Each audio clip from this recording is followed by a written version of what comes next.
Good boy, stay. Hello all. We're gonna be playing a new game today. Stay. Doing the best I can, guys. I'm limited-handed and I've got a lot of stuff I have to do. So, good boy, Benny. Stay. In this... Oh, can I give? Thank you. Good boy. Thank you. Alright, give me a second. Let me give you a treat. Good boy. Oh, sorry. Stay. Down. Good boy. Stay. Doing the very best I can right now, guys. I'm holding a leash with a dog attached. So yeah, that's my bag of treats. As you can see, I've got a duck foot, a couple of marrow bones, some kibble, some broken up timbit, varying other bits and pieces I probably are in there. Benny, sit now.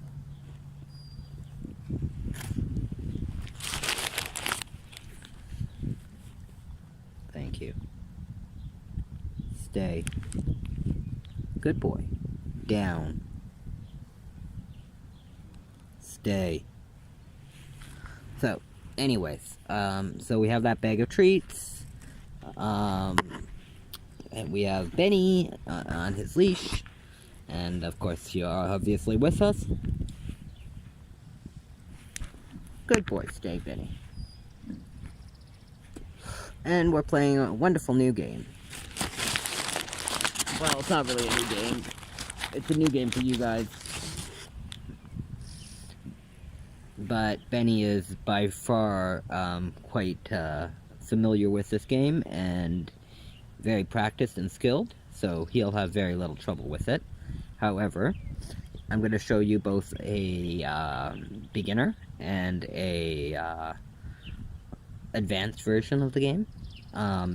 Be aware that you might want to take some consideration of that, and that Benny is extremely skilled in this. I've already surveyed the area and made sure that there's no, like, ant nests or anything like that. Good boy, stay.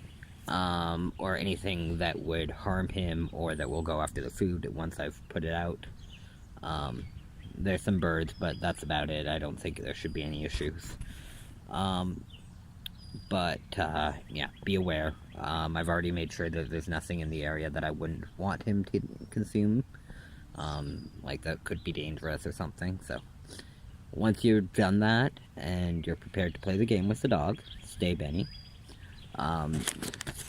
Get your handful of varying bits of timbits, kibble, whatever. Stay. And try to sprinkle them out throughout the grass. So that they're spread out and they're not all in one area. Sorry, doing my best here, guys. Now I'm also throwing handfuls of food, so keep that in mind. And yeah, so anyways, you get those all thrown out and put in their places.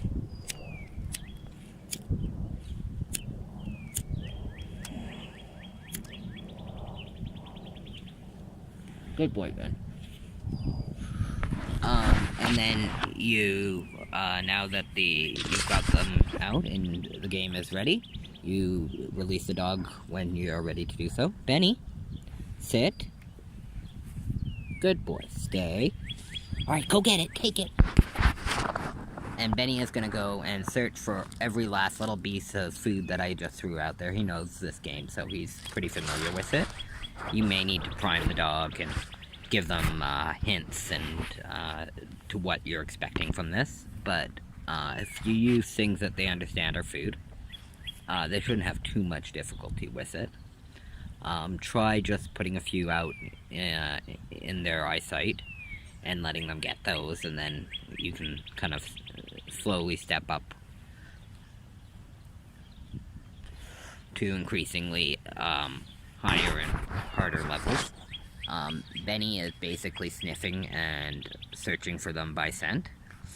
And when you do, there's different ways you can play these games. You can do this indoors, you can do this outdoors. When you play this particular game, though, manners, Ben, good boy. Anyways, when you play this particular game, it's important that you pay close attention and supervise the dog closely so that there's no risk that they consume something inappropriate. That's part of the reason that sometimes, the screen might occasionally get off-center or something, because actually I'm not focused on the screen and the camera, I'm focused on the dog. So it makes things a little more complicated trying to film and play the game. Normally I'm just focused on the dog, I have no other distractions, so you may notice that occasionally it just happens. I'm doing the best I can, guys. But anyway, so you see the dog, he's very carefully searching and sniffing and searching through the grass. This in the grass is a very difficult game compared to, say, something in the house. In the house, there's far less distracting odors, and there's far less competing, distractions and whatnot. So, this is infinitely harder than, say, just on some bare carpet or wherever you happen to be hiding it. So keep that in mind. If the dog's not skilled with their nose, like if for some reason they have brain damage or something that prevents them from smelling or whatever, have had their nose amputated or something, they may not be particularly good at this game, and I don't know how successful they would be. So you might want to be careful, because they're more likely to also consume something that's a non-food object. If your dogs tend to consume non-food objects, it's important that you really, really, really carefully supervise and you play the game in secured areas. So playing outdoors at all might not be an option. Benny? Yeah, good boy.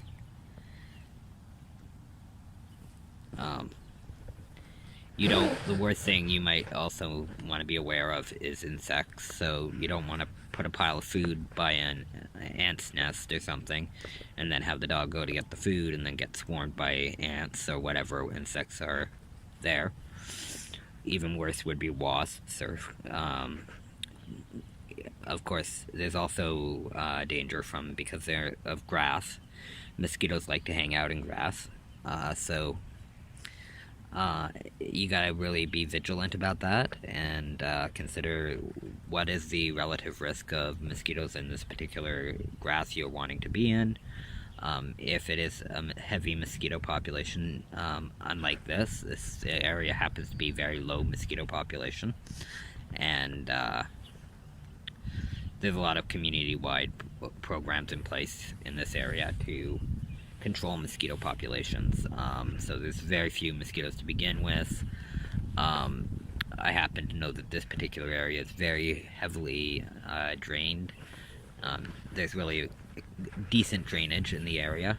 There's no standing water anywhere, which prevents mosquito breeding areas and stuff, so it tends to be less problematic.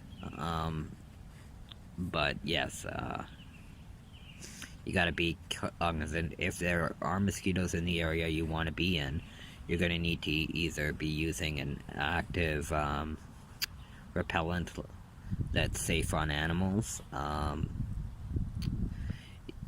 You can use physical barriers like closing of tights to prevent the mosquitoes from being able to have direct contact with the dog's skin.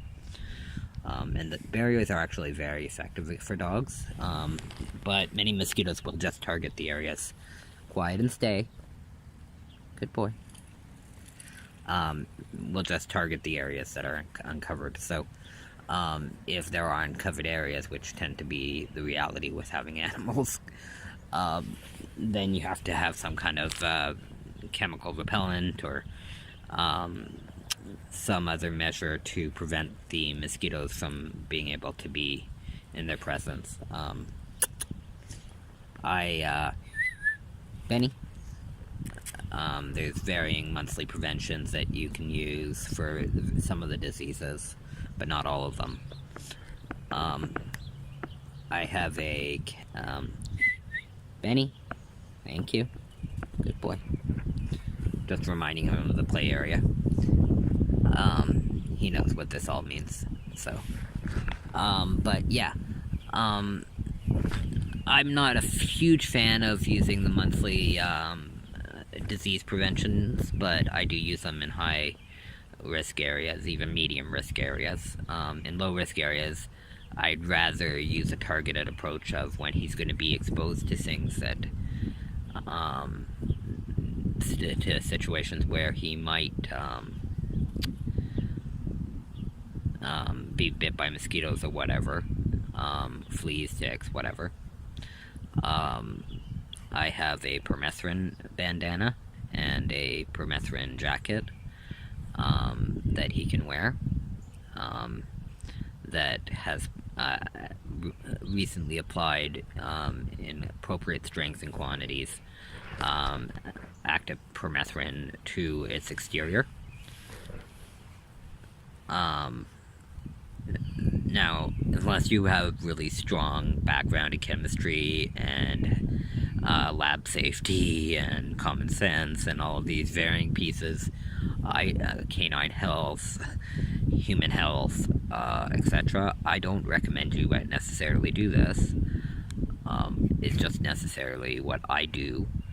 And frankly, in high-risk areas, I combine it with a monthly preventative. So, you know, there are different approaches, depending on what your concerns and your risks are. But just be aware of that concern. I check the area that I'm going to be in for ticks.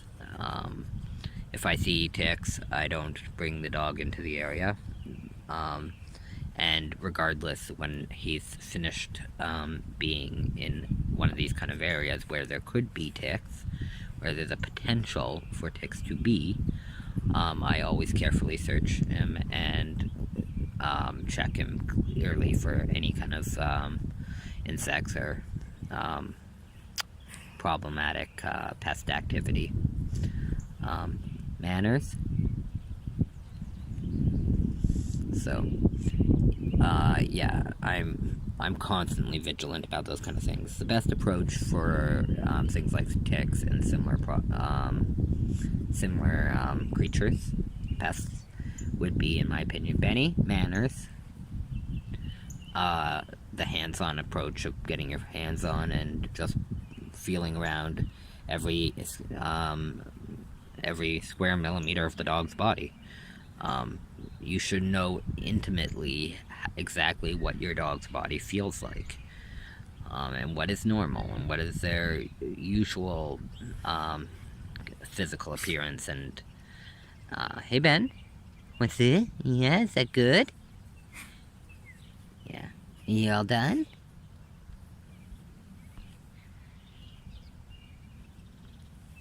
Yeah.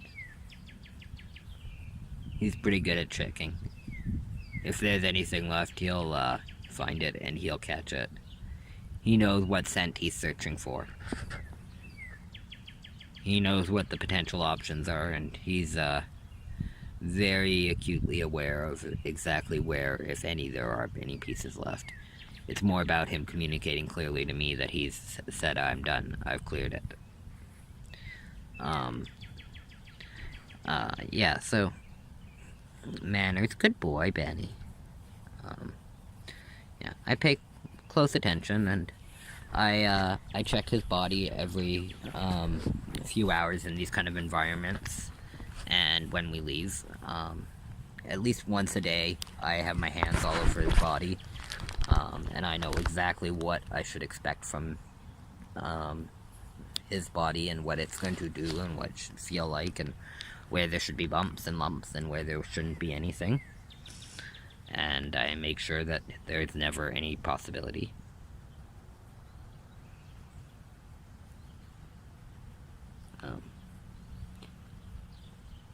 But yeah, so Yeah, just pay attention, be careful. If ever there appears to be a tick or something like that, remove it. Put it in a medicine bottle or something. Hey Ben, are you done? Benny, are you done? Are you gonna sit?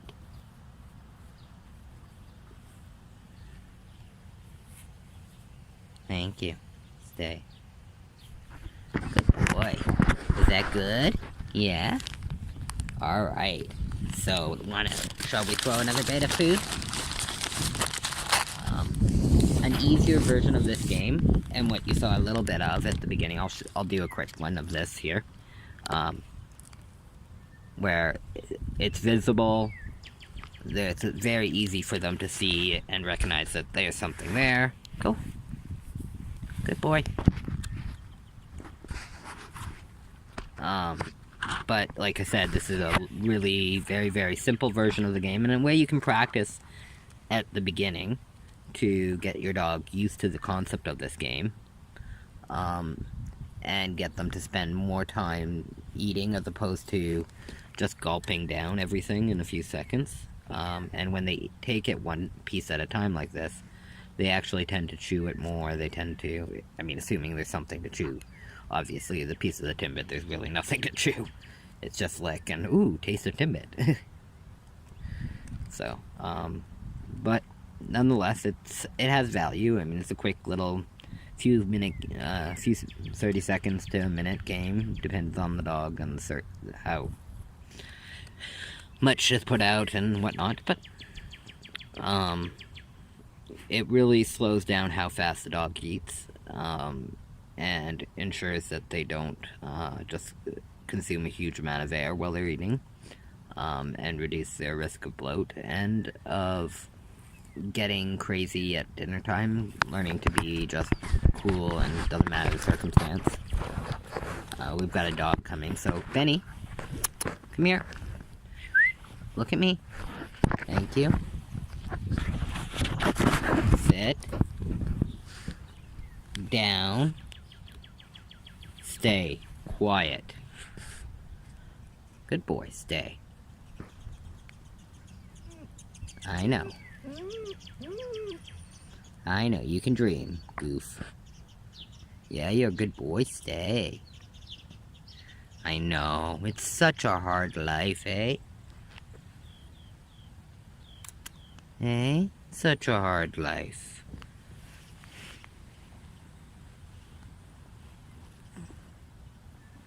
Eh? What? You got such a hard life, eh? You want to play with that puppy? And Daddy isn't letting you? I know. What does Daddy have? Oh, yeah, hey? You ready? Give me a sec. Alright. Get it. Good boy. Bring it here. Bring it here. Give. Good boy. Thank you. When you're working with the bully stick as a retrieval, you don't let them ever have it for long periods. They have to return it, and you can maintain control over it. Benny? Good boy. Give. No. 1. Thank you. Good boy. Thank you. Ready? Good boy. Good boy. Stand. Good boy. Yeah. Oh, yeah. Come on. Yeah, try to maintain a grip on that. Come here. Let's go. Give. No. Yeah, maintaining a grip on it without twisting is very difficult, especially if your grip strength isn't particularly great. Good boy. Yeah. It's a great fetch toy for training fetch for dogs who aren't heavily motivated by retrieval games. Benny isn't huge into retrieval games. However, if they do this, Benny, stand. Yeah, he knows I'll move him if he doesn't move himself. But they're not allowed to just stay with it for any length of time, unless you decide to give it to them and say they can. Stand up. Ah, no. Look, enough. Get over here. Benny? Thank you. Give. Good boy. Thank you. Ready? Out. Come on. Anyway, so, yeah, be careful. Make sure you know what you're doing and you check the area you're going to play in carefully so that you're not going to put the dog in any danger. There are some types of wasps that like to live in the ground, in the mud, so be aware. They are pretty mean and vicious. You know, make sure there's no insect activity visible in the area, but assuming that there isn't and you've, you know, taught the dog the game, then you should have no issues. And it's an easy, fun way to actually spend some time engaged with your dog while the dog eats, and both you and your dog can have some fun. Anyways, Benny, let's go. We're going to sign off now. You all have a wonderful day. Benny, are you going to sit? Thank you. Stay. And both me and Benny are going to say goodbye, and we wish you a very... hope you all have a wonderful weekend, and we're going to go, and he's going to go home and have a bone. Yeah. But y'all have a wonderful day.